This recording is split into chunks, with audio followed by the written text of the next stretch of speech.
अस्सलाम वालेकुम। लड़की दूसरे इंसान से मुसलसल बातचीत करती है और जब उससे पूछा जाए कि ये कौन है तो वो उसके पास सिर्फ एक जवाब होता है कि ये मेरा भाई है। मेरे पास बहुत सारे लोगों के केसेस आते हैं और वो अपनी इस तरह की स्टोरी सुनाते हैं कि जी जिसके साथ हमारी एंगेजमेंट हुई है या हमारी वाइफ है या इन फ्यूचर होने वाली वाइफ है, उसकी ज़िंदगी में एक तीसरा इंसान है। वो हमें टाइम कम देती है और उस इंसान को वो टाइम ज़्यादा देती है। हम अगर उसको रोकने की कोशिश करें तो वो कहती है कि मेरा भाई है। जब बहुत ज़्यादा फोर्स करें कि इसके साथ राब्ता ख़त्म करो तो वो हमें आगे से ये जवाब होता है कि तुमने छोड़ना है तो छोड़ दो मुझे, मैंने इस बंदे को नहीं छोड़ना। अब बड़े लोग परेशान होते हैं कि जी ये अगर बहन भाई वाला रिलेशनशिप है तो फिर इसमें इतनी शिद्दत क्यों है कि उसने यहाँ तक ये कैसे बात कह दी कि तुमने छोड़ना है तो छोड़ दो, मैंने इसको नहीं छोड़ना और ये मेरा भाई है, हमारे दरमियान कोई गलत रिलेशनशिप नहीं है। तो ऐसी सिचुएशन में क्या करें? बहुत सारे लोग बड़े डिप्रेशन में जा रहे हैं और बड़ी अजियत से गुजर रहे हैं कि ये तीसरा शख्स जब से हमारी ज़िंदगी में आया है ना, इसने हमारी ज़िंदगी का सुकून ख़त्म कर दिया। अब इसको हम कैसे निकालें या कैसे हम समझें, वो इसी मसले को लेकर परेशान होते हैं। तो मैं आज इंशाल्लाह आपके साथ बड़ी डिटेल से ये बातचीत कुछ करूँगा, तो आपने बड़े ध्यान से इस वीडियो को एंड तक ज़रूर देखना है। अच्छा, सबसे पहला पॉइंट तो ये है कि जहाँ पर कहीं न कहीं आप लोगों ने कोई स्पेस छोड़ा है। वो स्पेस उस लड़की को मिला है जो उसकी नीड पूरी नहीं हुई, इमोशनल नीड, और उसने पूरी अपनी वो नीड पूरी करने के लिए किसी तीसरे इंसान के साथ राब्ता किया है। उसने अपना भाई बना लिया, अपने सगे भाइयों को छोड़कर, आपको छोड़कर। जो उसके सगे भाइयों ने उसकी नीड पूरी नहीं की, आपसे उसकी वो नीड पूरी नहीं हुई, तो किसी तीसरे नामहरम इंसान के साथ उसने दोस्ती बना ली और उसको उसने अपना मुँह बोला भाई बना लिया कि जी मेरा भाई है। और उस भाई के लिए वो आपको छोड़ने के लिए तैयार है कि मैंने आपको छोड़ देना है लेकिन अपने इस भाई को नहीं छोड़ना। कोई भी गलत डिसीजन करने से पहले ना मैं आपको एक अपना प्रैक्टिकल वाक़या बताता हूँ। मेरा एक बड़ा अच्छा दोस्त था, तो एक दफ़ा हम कहीं सफ़र पर जा रहे थे, जब वापस आए तो नमाज का टाइम था। हम मस्जिद में नमाज पढ़ने के लिए बैठ गए। तो मैं अभी नमाज पढ़ रहा था, कोई आधी नमाज मैंने पढ़ी और उसके बाद मेरे दोस्त को एक कॉल आती है और वो मोबाइल कान के साथ लगाता है और बाहर निकल जाता है। काफ़ी देर बाद मैंने नमाज़ पढ़ ली, मैं उसका वेट करता रहा, फिर वो आया, उसने बाकी नमाज जो है वो आगे पढ़ी। अब नमाज पढ़ता चला जा रहा था और जैसे ही सलाम फेरता था फिर मोबाइल देखता था, फिर कोई एक दो मैसेज करता था। ये सिलसिला मैंने देखा। नमाज उसने ख़त्म कर ली, मैंने उससे पूछा कि यार क्या मसला है, खैरियत है, ओके सब? उसने कहा कि जी बिल्कुल ओके, ठीक है। मैंने कहा यार बुरा मत मानना, मुझे ना तुम्हारी बॉडी लैंग्वेज से कुछ ठीक नहीं लग रहा। मुझे लग रहा है कि तुम्हारा किसी के साथ रिलेशनशिप है, कोई चल रहा है सिस्टम। तो वो आगे से मुस्कुरा पड़ा। मैंने कहा ऐसा है ना? उसने कहा कि जी मैं झूठ नहीं बोलता, मस्जिद में बैठा हूँ, ऐसा है। लेकिन जी हमारा कैसा रिलेशनशिप है ये मैं आपको घर जाकर बताता हूँ। खैर वो घर गया तो उसने फिर मुझे बताया कि मेरा जो इनके साथ रिलेशनशिप है ना, अब वो मेरा दोस्त जो था वो मैरिड था, उसके 4 बच्चे भी थे और जिसके साथ उसकी बातचीत होती थी वो भी आगे से मैरिड थे। तो दोस्त ने ये बताया कि यार मेरे इस रिलेशनशिप का मेरी फैमिली को भी पता है, मेरी मदर को भी पता है, मेरी वाइफ को भी पता है और हमारा जो है ना ये बहन भाइयों वाला रिलेशनशिप है। अब आपको पता है कि दोस्तों के साथ तो बंदा बड़ा ओपनली बात करता है।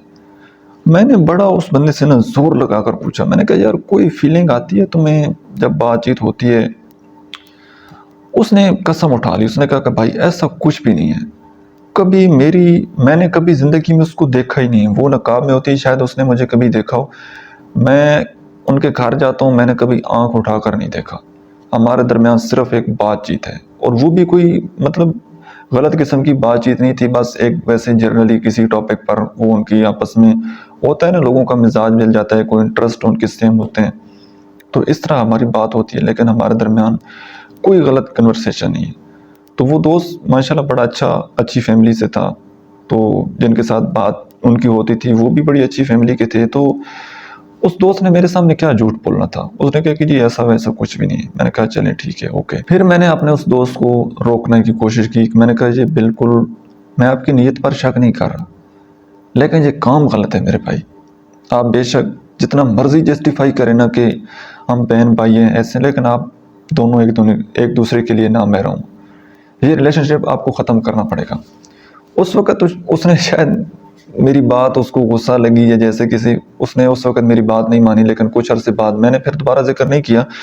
कुछ अरसे बाद फिर उसने दोबारा मुझे खुद बता दिया कि भाई मैंने वो आप वाली बात मान ली और मैंने अब सारा रिलेशनशिप वो उनसे माज़रत कर लिए, ख़त्म कर लिया। अब ये सिर्फ एक केस था। अब जो मेरे पास लोग आते हैं, ये वीडियोस देखकर बेशुमार ममालिक से लोग रब्ता करते हैं, पाकिस्तान में बेशुमार लोग रब्ता करते हैं, और जो पाकिस्तानी आउट ऑफ कंट्री रहते हैं उनमें से बेशुमार लोग। तो यहाँ पर जो रिलेशनशिप चल रहा होता है ना, मैं अगेन आपको ये बात बता रहा हूँ, हम किसी की नीयत पर शक नहीं करते, लेकिन कोई शायद 1 या 2% ऐसे लोग हों जिनकी नीयत साफ़ हो, जो रियली मतलब जिस तरह बहन भाई होते हैं वैसे उनके दरमियान बातचीत हो। बाकी जो मर्द है ना, ये बस इन्होंने एक जाल बिछाया होता है बहन भाई बनकर। अमूमन ऐसे लोगों की स्टोरियाँ आपने सुनी होंगी या देखी होंगी कि अगर मर्द का ब्रेकअप हो गया या औरत का ब्रेकअप हो गया तो वो किसी दूसरे मर्द के साथ या किसी दूसरी लड़की के साथ जब उनका रिलेशनशिप बनता है तो वो अपनी पहली मोहब्बत की कहानी उनको सुनाते हैं, तो फिर दूसरी मोहब्बत उनके साथ हो जाती है और फिर उन दोनों की मैरिज हो जाती है। जो पहले बहन भाई बने होते हैं 2 साल बाद आपको पता लगता है कि जी इनकी शादी हो गई है। तो फिर ऐसे होता है। और कई मर्द वो इतने कह लीजिए कि गलीज़ किस्म की उनकी सोच होती है कि जब लड़की का रिश्ता आता है तो वो उस अपने भाई के साथ शेयर करती हैं, तो वो उस दूसरे मर्द में ना 1000 खामियां उसको नज़र आ जाती हैं। वो आहिस्ता आहिस्ता इसकी ब्रेन वॉशिंग करता है और उसका ब्रेकअप करवा देता है, उनकी इंगेजमेंट तोड़वा देता है, उनके जो हैं वो डिवोर्स करवा देता है, और फिर जब देखता है कि लड़की के पास अब कुछ नहीं बचा तो फिर वो मैरिज कर लेता है। तो इस तरह ये तोड़ फोड़ का सिलसिला जो है वो जारी रहता है। ये भी तस्वीर का एक रुख है। अब वेरी अनफॉर्चुनेट कि हमारे यहाँ लोग जो वो खुद कर रहे होते हैं ना, उनको लगता है कि बस ये हम ठीक ही कर रहे हैं, ये जो हम कर रहे हैं काम बेशक बुरा है लेकिन हम इसको अच्छा समझते हैं, तो दुनिया भी माने कि ये काम ठीक है।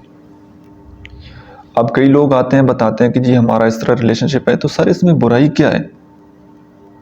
ये कोई चीटिंग तो नहीं है, कोई गलत बात नहीं है, कोई गलत कन्वर्सेशन नहीं है। तो हमने तो अपने हस्बैंड के साथ भी टाइम गुजारना है, तो ये हमारा एक भाई है, इनके साथ बातचीत हो जाती है, इसमें तो हम अपने पार्टनर को कोई धोखा नहीं दे रहे। देखिए ये इमोशनल अटैचमेंट जो है ना, ये आपकी अपने हस्बैंड के साथ होनी चाहिए। ये इमोशनल अटैचमेंट ही बेवफाई है। ऐसा नहीं है कि आप किसी के साथ फिजिकल रिलेशनशिप बनाएं तो आप उसको बेवफाई कहें। ये इमोशनल अटैचमेंट वाली, इमोशनली किसी के साथ कनेक्ट हो जाना, ये भी बेवफाई है। क्योंकि जहाँ पर आपको इमोशन लगाने चाहिए आप वहाँ पर नहीं लगा रहे। जिस बंदे को आपको टाइम देना चाहिए आप उसको टाइम नहीं दे रहे, आप वहाँ पर खयानत कर रहे हैं, उसका टाइम किसी और को दे रहे हैं और फिर जस्टिफाई कर रहे हैं कि इसमें गलत क्या है, इसमें धोखा क्या है। अब बात यह है कि कहीं ना कहीं मर्द से स्पेस छूट जाती है, वो औरत की वो स्पेस पूरी नहीं करता, उसकी वो इमोशनल नीड पूरी नहीं करता, जिसकी वजह से उसने अपनी जो इमोशनल नीड वो बाहर पूरी करने की कोशिश करती है। तो पहला पॉइंट ये है कि आप उसकी जो इमोशनल स्पेस है, इमोशनल, फिज़िकल, ये सारी नीड्स आप उसकी पूरी करें। अगर उसके बाद फिर भी उनका इस तरह रिलेशनशिप चल रहा है तो फिर इसका मतलब है कि उनकी ये एडिक्शन बन चुकी है। अटैचमेंट किसी के साथ बनते बनते ना फिर ये चीज़ एडिक्शन में कन्वर्ट हो जाती है। बहुत सारे लोग बताते हैं कि सर हमने अपनी तरफ से कोई स्पेस नहीं छोड़ा, जितना कुछ कर सकते थे हमने कर दिया, उसके बावजूद फिर हमें ये रिजल्ट मिला।